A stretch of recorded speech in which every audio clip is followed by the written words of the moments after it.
आज हम chapter number 6 standard 8 square and square root chapter जो है वो देखने जा रहे हैं। उसमें सबसे पहली बात है स्क्वायर नंबर्स की। तो स्क्वायर नंबर्स किसे बोला जाता है? मैंने यहाँ पे बोर्ड पे स्क्वायर नंबर का डेफिनेशन लिखा है।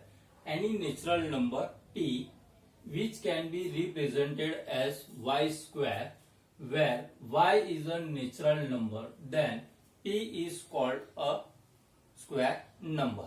अब स्क्वायर नंबर जो है उसमें मैंने यहाँ पे p को बताया गया कि p जो है वो एक नेचुरल नंबर है।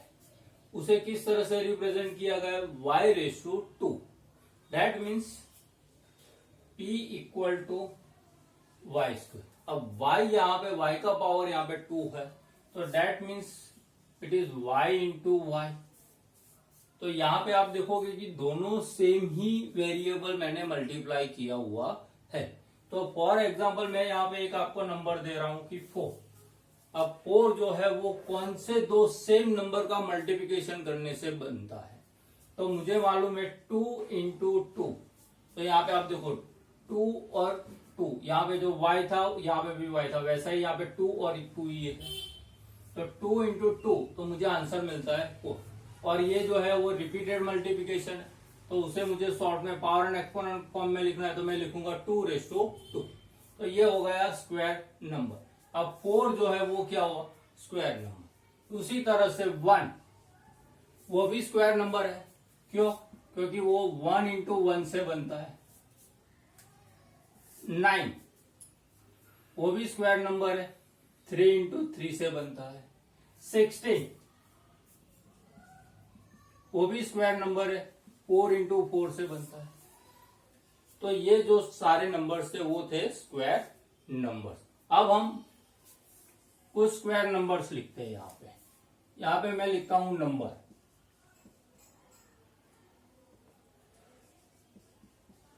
और उसके सामने यहाँ पे लिखता हूं स्क्वायर। अब मैं शुरुआत 1 से ही करता हूं। 1 तो 1 का स्क्वायर है तो मुझे लिखना पड़ेगा 1 स्क्वायर, और सामने मैं लिखूंगा 1 इंटू 1 और उसका आंसर मिलता है मुझे 1। 2 का स्क्वायर 2 इंटू 2 4। 3 तो 3 का स्क्वायर 3 इंटू 3 9। 4 का स्क्वायर 4 इंटू 4 16। 5 का स्क्वायर लिखेंगे यहाँ पे।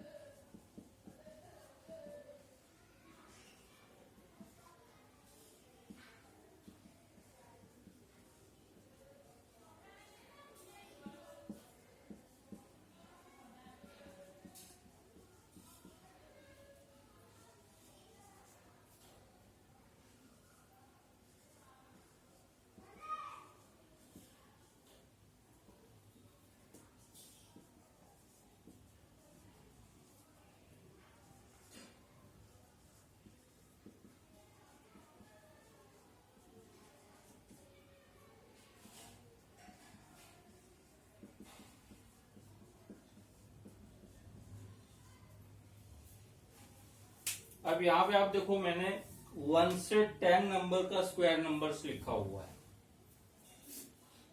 1 उसका स्क्वायर होता है 1, 2 का स्क्वायर होता है 4, 3 का स्क्वायर होता है 9, 4 का 16, 5 का 25, 6 का 36, 7 का 49, 8 का 64, 9 का 81 एंड 10 का 100। अब यहाँ पे आप देखोगे कि जो स्क्वायर नंबर है उसमें जो ये जो नंबर है सिंगल डिजिट नंबर है वो यूनिट प्लेस गिना जाएगा 1। यहाँ पे ये भी सिंगल डिजिट है, उसमें यूनिट प्लेस है 4। यहाँ पे 9 वो भी यूनिट प्लेस है 9। यहाँ पे 16 तो 16 में यूनिट प्लेस है 6। यहाँ पे 25 में यूनिट प्लेस है 5, 36 में यूनिट प्लेस है 6, 49 में यूनिट प्लेस है 9, 64 में यूनिट प्लेस है 4, 81 में यूनिट प्लेस है 100 और 81 में यूनिट प्लेस है 1 एंड 100 में यूनिट प्लेस है 0। तो उसका मतलब क्या हुआ कि ऐसे नंबर्स जिनके यूनिट प्लेस पे 1, 4, 6, 5, 9 and 0.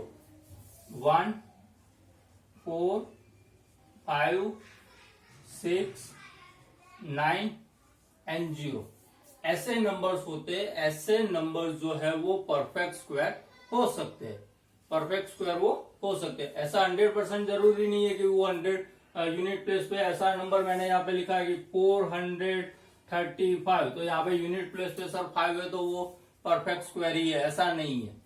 ऐसे नंबर्स जिनके यूनिट प्लेस पे 1, 4, 5, 6, 9 एंड 0 है, ऐसे नंबर्स में हमें परफेक्ट स्क्वायर नंबर्स मिल सकते हैं अगर यूनिट प्लेस पे ये नंबर्स है तो। अब मैं आपको कुछ प्रॉपर्टीज बताता हूं रेशनल स्क्वायर नंबर्स की। आप यहां पे देखोगे कि 1 यूनिट प्लेस पे 1 था, ये नंबर का मैंने स्क्वायर किया तो मुझे जो स्क्वायर नंबर मिला उसके यूनिट प्लेस पे 1 ही मिलता है। तो यहां पे आप देख सकते हो कि ऐसे नंबर ये जो है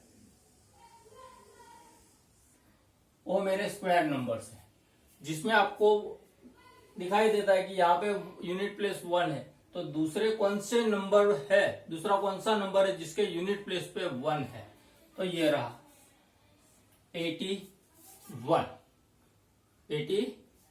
तो यहाँ पे आप देखोगे कि 1 एंड 9 ऐसे नंबर्स जिनके यूनिट प्लेस पे 1 एंड 9 है, ऐसे नंबर का स्क्वायर करने से हमें जो स्क्वायर नंबर मिलता है उसके यूनिट प्लेस पे 1 एंड 1, यहां पे भी 1 ही मिलेगा। दूसरा है 2,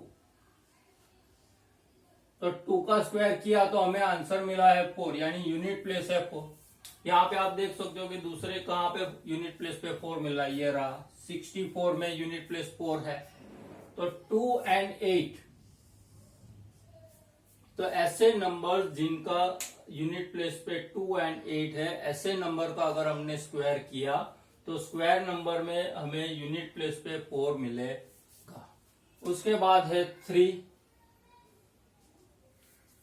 का स्क्वायर किया, यूनिट प्लेस मिला 9। तो दूसरा ऐसा कौन सा नंबर है, वो है 7, तो 3 एंड 7 हुआ।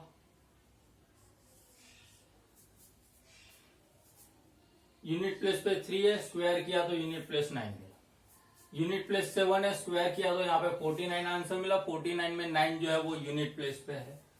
उसके बाद है 4 एंड 8, अरे 4 एंड 6, 4 एंड 6, 4 स्क्वायर किया आंसर मिला 16। 16 में यूनिट प्लेस है 6 यूनिट प्लेस 6, स्क्वायर किया आंसर मिला 36। 36 में यूनिट प्लेस है 6। और ये 5, कोई भी नंबर ले लोगे आप, यूनिट प्लेस पे 5 है, स्क्वायर करोगे तो यूनिट प्लेस पे आपको ऑलवेज 5 ही मिलेगा। अब बात करते हैं 10 की। तो 10 में यूनिट प्लेस 0 है, स्क्वायर किया तो हमें 100 मिला। तो यहां पे आपको याद ये रखना है कि यूनिट प्लेस एंड 100 प्लेस दोनों 0 ही होंगे। तो ऐसे नंबर जिनके यूनिट प्लेस पे 0 है तो स्क्वायर करने से हमें लास्ट में यूनिट प्लेस एंड 100 प्लेस पे 0 ही मिलता है। अब मैं आपको कुछ एग्जांपल्स दे रहा हूं। सपोज मैंने यहाँ पे लिखा हुआ है 17।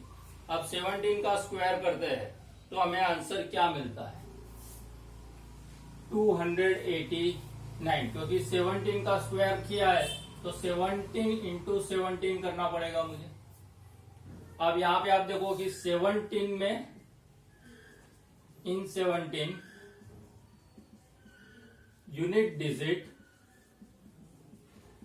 is 7. Now in square number, in square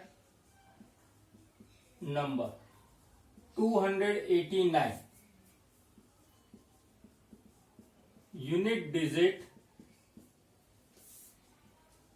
is 9। तो यहां पे आप देखो ये 17 था, उसका मैंने स्क्वायर किया जिसमें यूनिट डिजिट था मेरा 7। अब वो स्क्वायर करने से मुझे आंसर मिला है 289 और 289 में यूनिट डिजिट था मेरा 9, तो वो यहाँ पे हो गया 17 था यहाँ पे, ये यूनिट डिजिट 7 आया, स्क्वायर किया तो यूनिट डिजिट मुझे क्या मिलता है 9। दूसरा एक एग्जांपल ले लेते हैं, 23 का स्क्वायर, 23 का square that means 23 into 23। Now in 23 unit digit है 3, 23 में यूनिट डिजिट है 3। अब उसका स्क्वायर करते हैं तो हमें आंसर मिलता है 529। तो 529 में यूनिट डिजिट क्या है?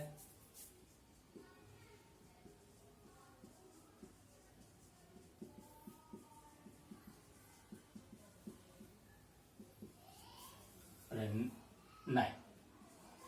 तो यहाँ पे भी आप देख सकते हो कि यूनिट प्लेस पे 3 है, ऐसे नंबर का स्क्वायर करने से हमें जो स्क्वायर नंबर मिलता है उसका यूनिट डिजिट 9 हो जाता है।